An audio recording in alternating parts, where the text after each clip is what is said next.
જલારામ મંદિર દ્વારા ખૂબ સારા કાર્યો થઈ રહ્યા છે. જલારામ બાપાએ ભક્તિ પણ ખૂબ કરી અને લોકોને ભોજન પણ ખૂબ કરાયું અને એ સેવા કાર્ય આજે પણ લોહાણા સમાજમાં આપણને જોવા મળે છે. જ્યાં બી જઈએ ત્યાં આ સમાજ દ્વારા ખૂબ સારા સેવાના કાર્યો થતા હોય છે.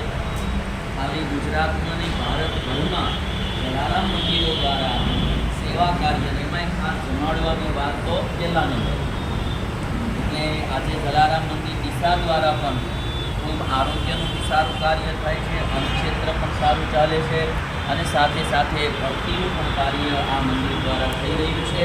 એટલે આમાં જે તન મન ધનથી સેવા કરનારા ભક્તજનો છે, બધાનું રામચંદ્ર ભગવાન જલારામ બાપા ખૂબ મંગલ કરે. આપ સર્વે સમાજનું ભગવાન ખૂબ કલ્યાણ કરે, ખૂબ સુખ શાંતિ આપે એવી ભગવાન રામચંદ્રના ચરણમાં, જલારામ બાપાના